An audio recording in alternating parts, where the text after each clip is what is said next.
Hey, my name is Eugene and I build and rank websites.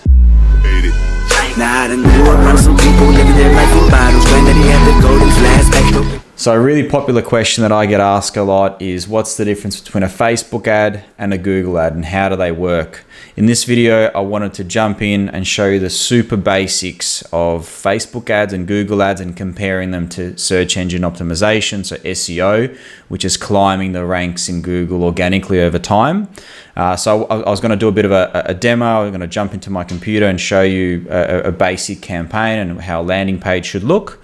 But I sort of wanted to start off by explaining sort of the way I view the differences. So Google ads is reactive advertising. So somebody's looking for something, they're typing in a certain keyword into Google, bang, we can pay for that keyword, we can show up. So we can say, Mr. Google, we only want when people type in plumber Brighton. We want to be that plumber Brighton at the top, and there'll be a cost for that click. Might be $5, might be $10. Doesn't really matter. Whereas with Facebook, it's intrusive marketing. So someone's not expecting that ad to show up. They're most likely not looking for whatever you're selling. They're sitting at home watching TV. An ad jumps onto the TV. They grab their phone. And bang, you just show up. They're scrolling and you show up on their Instagram or you show up on their Facebook. And so what makes a Facebook ad successful is the correct targeting. So Facebook allows you to target to their audiences and it has categories. And some industries, it's a lot easier than others. For example, Facebook allows you to target parents with 1 month old or parents with 1-year-olds or 12-year-olds. So if you're a school and you want to advertise to a potential parent, you're a high school, for example, you might hit parents with 13 or 10-year-olds. Or if you're in the wedding space and you're a wedding DJ, for example, you might target relationship status engaged. So anyone, let's say in Melbourne, that's relationship status engaged with a 20-kilometer radius of your location, you're just going to show up. When everyone's getting married, they generally need a wedding venue, wedding photographer. So that is a really, really good way to hit your space. Whereas with Google ads, it's a bit different. So if you're a wedding DJ, both will work because people type in wedding DJ Melbourne. You're just hitting them in a different way. So once again, Google ads is when someone is looking for something. Let's say that you're a dentist in Brighton. Bang, you show up, you're most likely going to get that call and inquiry. It's just a numbers game. Whereas Facebook ads, it's the targeting that matters. You're intruding on their viewing space. Facebook, if they scroll through your ad, it's not relevant, and enough people scroll through your ad, Facebook isn't going to like your ad. Your ad the cost will drive up. So it's really, really easy to get things wrong with Facebook ads. Another way I explain it is we're going to give Google a call. We're going to give Facebook a call. I'm going to say, hey, Mr. Google, next time someone types in that keyword, we want to pay for that keyword and we want to make sure they land on our page, a specific page that we're going to create. I mean, it's up to you where you run the ads, but the best way is to have a dedicated landing page where you drive that traffic. So they see exactly what you want them to see after they searched for a certain keyword.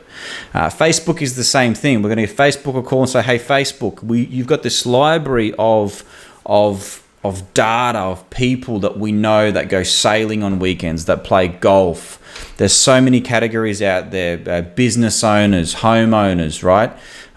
People that are looking for, well, we don't know that they're looking for it, but safe to say that, someone with a relationship status engaged is going to be looking for things in the wedding space, right? So I'm going to dive in and I'm going to demonstrate some of the basic targeting that I use and also what a basic landing page should look like. Okay, let's dive in. So let's kick off by having a look at Google Ads first. So anybody can create a Google Ads account, and within the Google Ads account, there's something called a keyword planner. Now this keyword planner will give you search volumes, average times a certain keyword gets entered into Google. So this is an awesome place to discover keywords. And we're going to start off by, let's say, typing in wedding DJ, and we're going to get results. We're looking in Australia. I might limit that to just Victoria. Can't spell when people are watching you. So wedding DJ in Victoria at the moment, because of everything that's going on, obviously with COVID, these numbers have dropped dramatically, but they're usually sitting around the 2,000-3,000 combined. But let's have a look. So currently, wedding DJ, if we wanted to turn on an ad for the term wedding DJ, we can be at the top of Google at a cost of, worst case scenario, $5.60. Best case scenario, $1.45. The difference between these is how Google judges your landing page. So if you're going to send visitors to a certain, Google sees them as Google visitors to a certain page, they want to make sure that those visitors get looked after. So if you send them to a page that's loading really slow and it doesn't have the relevant content for them, it's not only going to probably not show your ad altogether, but if it does, you're going to pay a lot more than $5. And I'm going to explain and actually show a basic landing page that I use on a lot of my campaigns. Obviously, every niche is different, every industry is different, but I'll show you the sort of the structure that you want to have. But right now we're just looking at keywords, wedding DJ, or let's go, plumber, Melbourne. So every keyword will have its own price. So it's a live auction. Here we go. Plumber, Melbourne, 2,400 times each month, $13 to $38. Now, you could probably do the numbers, right? If plumber Melbourne, let's say you're a plumber, obviously in Melbourne, you get a phone call and you book a job, you should know the average profit or revenue that you might bring in from that job. Let's say it's $800 or $600. Well, is $38 for that click worth it? You might need 3 clicks. You might need 5 clicks, right, before they actually book and inquire. Well, for example, I do a lot of trades keywords. So builder Melbourne, or luxury builder, for example. Another one is jewel lock builder. So builder Melbourne sitting at $6. That's relatively cheap considering if you book a build that's, let's say, 800,000, you do the numbers. I mean, you're not gonna, unless you're a builder, you won't know what sort of profitability they have, but they seem like very cheap keywords compared to a plumber, for example. Who am I to judge, right? Your keyword might be dual occupancy, right? So someone's just looking for a dual lock builder. Those keywords are even cheaper. So I'm running an ad right now where the keywords are costing around about that much. Every 5 clicks or so, we get an inquiry. We need maybe about 5 inquiries for a book job. That's really, really good. So let's say we're gonna do an ad for builder Melbourne, or home builder, right? And we're gonna pay 5,400 hits each month, right? Okay, Google, we're gonna turn on an ad for home builder. Now, when they click on that ad, where are we gonna send them? I mean, you can send them to your website, you can send them to wherever, but what I suggest is you have a dedicated landing page. The reason for that is that way you can actually track the success of this campaign. Because if you send them to your homepage, well, who knows where the visitor came from? Did they come from Facebook? Did they come from Google? You want to isolate this. If you're going to spend money to Google and you're going to say, hey, I only want people that search for this keyword, you better be precise in that landing page. And so here's an example. I literally just sort of slapped this together just before this video. I will make it live somewhere on my menu. So here's an example of a landing page you want to take them to. So imagine this person's looking for a home builder keywords. Bang, they land on this page. It's going to say home builder in Melbourne. We do dual occupancy builds. We do these kind of, so you list the things that you do. Easy way for someone to inquire. Then you generally want to talk about your services. You want to, and the way Google works is you want to put the main keyword in the title. That way, when Google send the crawler to your website, that's how they judge what this page is about and making sure it's relevant to the keyword. So if you're paying Google for home builder keyword, guess what? That needs to be home builder. you know, award-winning home builder, best home builder, that kind of stuff, and plus city. You're going to have your service areas. Make sure they're relevant to home building.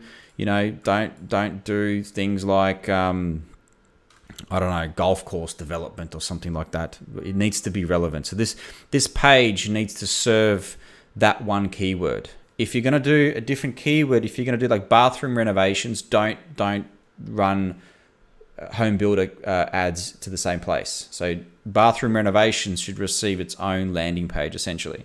So you're going to have your services. Then you want to have your proof of experience. So if you've got any awards, if you're part of any sort of associations that are well known, if you've received any Google reviews. The worst thing I see, well, there's plenty of worse things you see, is when people type in testimonials, and it's pretty clear cut. This is just this text that's just been copied and pasted. Anyone could have made it. So, I mean, I could have photoshopped this as well, but these are using sort of logos of real brands. And if you search it up, these are genuine reviews that are on this business. So you can't really make it up. If they go searching for it, they'll see that this is true. So you sort of, I mean, this is just an absolute example. You have your Facebook badge, your Google badge. You might take some screenshots of some reviews. You could do anything. So imagine you're someone that's looking for that keyword, home builder. Yep, is this a home builder? Where is he? He's in Melbourne. Main keywords here. He does these sorts of builds. You have your various builds that you might have, so your images of homes that you've constructed in the past. You've got some reviews, so it shows maturity of the business. What did I just click? You have your general call to action. If you can put a video, what a video will do, it'll make people stick around on the page for longer. Google will notice that. Not only will the page rank higher if you're doing SEO, but also Google will charge less per a click. So we saw here clicks are $1 to $4. So if someone looks for a home builder and spends, let's say, 5 minutes on this page, Google will notice that and say, hey, this must be a very valuable page. This is serving a good experience to Google's audience. We're gonna give that ad cheaper, and we're gonna keep it up for longer. So we're gonna get more clicks at a cheaper price. That's great. So video can be a slideshow of your services. It could be anything. It could be you just talking to the camera about what you do. And then you have your general, about your brand. You put the keyword in the city. So this landing page could be a good landing page for SEO. I know we're not talking about SEO, but when Google visits your websites, it's looking for these titles. So this is the H1 title, H2, and it's judging your page by those titles. The Google Ads robot also judges titles as well. So I've been talking about Google Ads a fair bit. Let's switch over to Facebook Ads. I've created some audiences. I'll actually create one from scratch. So if we go saved audience, where we can now, we'll name this audience. Let's do weddings, wedding suppliers. So someone's getting, someone's getting married, right? We want to target the whole of Australia. No, you might be a wedding DJ in Melbourne, or you might be a wedding photographer in Melbourne. So we're going to type in, we're looking for people that live in this location. We're going to type in Melbourne, and we're going to do 25-mile radius. Yeah, it's fine. Maybe lower it a little bit depending on where you are. Let's go 20. We're looking for people over the age of, let's say, 25 to 50. Men, women. So this is where you start testing. You run an ad just for men. You run an ad just for women. You do a combined one. What I'd do women. I would do, this is the big one, engaged. So relationship status. There we go. Relationship status, engaged. There's so many categories here. You can spend so much time. The key with Facebook ads, one sec. I can't type and talk at the same time. It's just this multitasking problem I have. Anyway, so here we go. We got 33,000 people that are ages 25 to 50 who are female, who are relationship status engaged. I mean, without any additional targeting, I'd be turning on a basic ad I'd do a video ad. Video footage does a lot better in terms of engagement. People hang around. Photos, people skim over. But if you don't have a video, just do a photo. Do a photo with some sort of an offer, right? But bang, you can literally now show up in front of 33,000 people that didn't know about you, and now they do. That's the basics of it. So where I see Facebook ads fall over is people give up too soon. A lot of this requires trial and error. You turn on a Facebook ad. I mean, I've been running them for years. I sort of know what works to have a bit of a kickstart. But you know, if you're someone in the wedding space, it's a no-brainer just with this targeting alone to to turn this on. Or you might lower the radius and you might target a certain suburb. Let's say Brighton, for example, my area. So if you target a certain suburb and your ad is specific to Brighton, so you're only hitting, females in Brighton, and in your ad you're going to write, Brighton wedding florist, for example. So you're niching down to that space, and that's you'll have clicks instantly, you'll have views instantly. The question is, how many of those views will click, and how many of those clicks will spend time on your website or a landing page? That's why you might have a landing page that looks like this, or it might just be something else. How many of them actually inquire? And that's the bit that you need trial and error for. A couple of examples of some of the ads that I'm currently running. For example, actually, I'll share. I'll share an example of. This is diving a little bit deeper of how I set up some of my Facebook and Google ads. So with Facebook ads, we have a target audience. So we do relationship status engaged, women, men, whatever. We can take them to a landing page. Bang, a certain landing page. I showed you one before.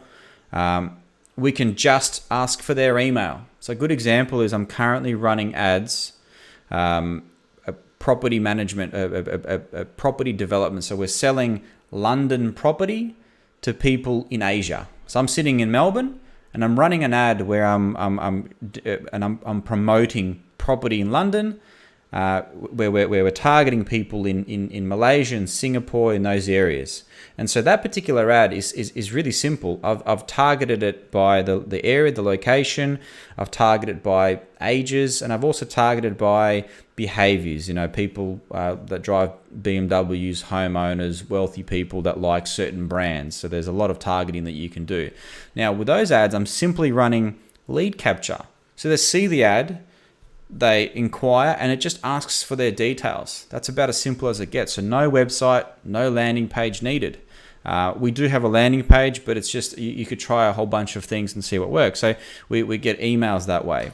Then we can just drive it directly to a website. If you think your website is up to scratch, you can do that. My recommendation is always a landing page. Now, whatever they spend time on, let's say they spend time on your landing page, or they spend time on your website. I cannot spell website.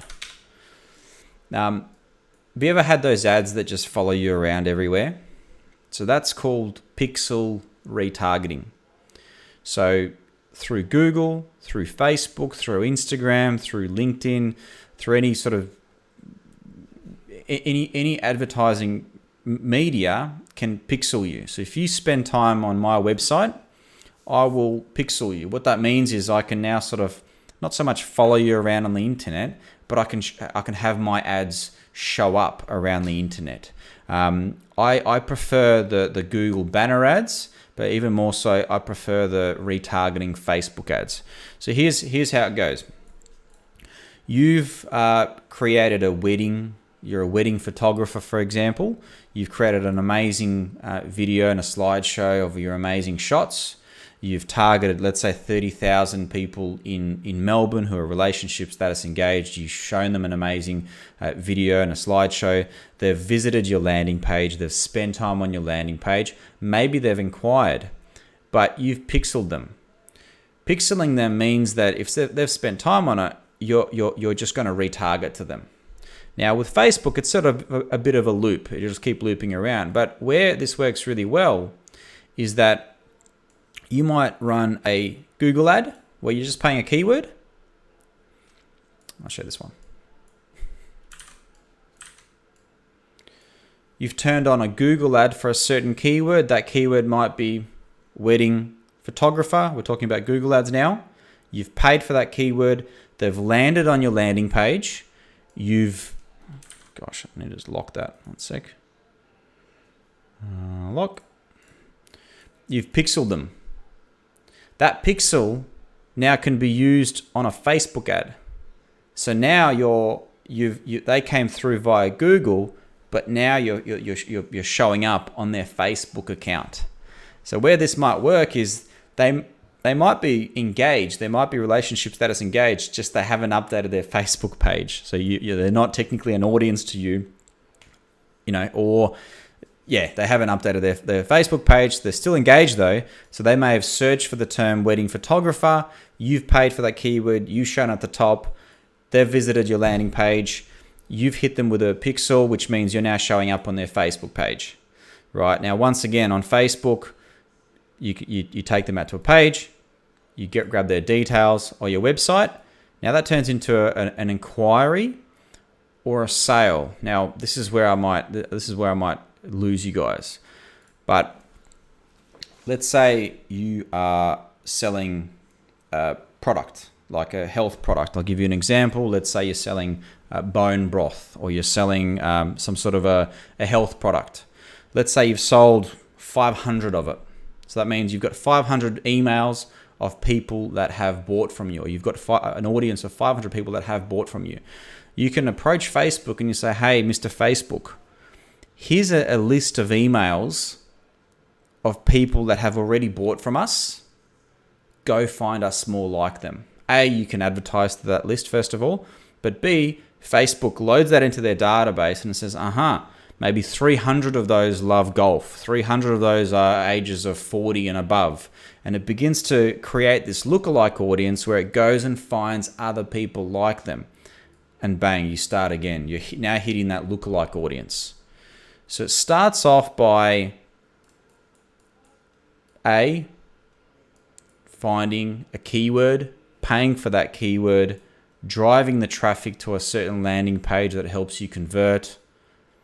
You can turn on a pixel retargeting ad, or you could just enable a Facebook ad and hit a certain target audience. There's lots of target audiences to hit. Then eventually you'll get some conversions, you'll get some customers through the door, and you'll have either a list of emails or a list of audiences that you can say, hey, Facebook, go find me more people like them. So where this comes into play, let's say you've got Google ads and Facebook ads and SEO, is if you're a local business and you're a dentist, for example, then all three. You want to rank for the dentist in Brighton. You want to be number one in Brighton. Then you want to actually pay for the keywords, dentist Brighton. Let's see how much that costs. If that's even a keyword. So dentist Brighton. There you go. Dentist Brighton has 590 hits every month. Someone's looking for Dentist Brighton 590 times. That's pretty good. So that's a keyword that I'd want to rank in. I'd want to be turning on a Google ad because it's only $5.66 at worst case a click. If the ad is great and the landing page is great and Google likes it, it'll be $2.57. So let's say we get 5 clicks, we get 1 inquiry. Let's say, well, a lot of the time when someone calls a dentist, they're in pain. A lot of the time, it's an emergency. A lot of the time when they call, if something's available, they'll book. But it's still a numbers game. You need a certain amount of clicks will equate to an inquiry. Does that inquiry convert into a sale though? It's still a numbers game. So do you want to rank at the top of Google? Yes, you need SEO. Do you want to show up instantly and pay for a click? That's a Google ad. But what you can also do is you can run an ad just in Brighton, or let's say a couple of kilometer radius, and you might want to target a certain age group, and you want to do maybe, free dental checkup sure it's a loss leading product, or $99 teeth whitening, right? You hit them with an ad. They don't know that they need it. They check, oh yeah, that's a good deal. They inquire, they book, they come in, and obviously that's where you upsell, cross-sell, and they're in your funnel basically. But that's how dentists might run a campaign. From there, they might, I don't know if a lookalike audience would be too good, or let's do an example on a what's another example we could do? We can go back to, say, weddings or baby things, for example. So baby things, or the cosmetic space, or say if we type in, best cot, baby cot. Baby cot, some of these websites are very powerful. Baby bunting, mocha. So it's like, if I was to build a website from scratch, I'd be scared to go up against this. This would take years and years to build a website, but it doesn't mean I should give up. I might just, let's have a look how much it might cost. Baby cot. Get results. Once again, this is just Victoria, 6,600 times, 88 cents a click. I mean, that's relatively cheap. I'm not a specialist on baby cots, but that says to me, if I get a good landing page, it looks like this. It's going to have images of baby cots. It might have a reviews of the baby cots. It might have a video of how to set it up and the functionality of the baby cot. Well, maybe we can get some conversions. Then that's obviously Google ads. Then we go to Facebook and we say, hey, we can target parents with, under 12-month-old. By then, they probably already have a cot, but it might be a different. They might have had a bad experience with their cot. We might be selling something else.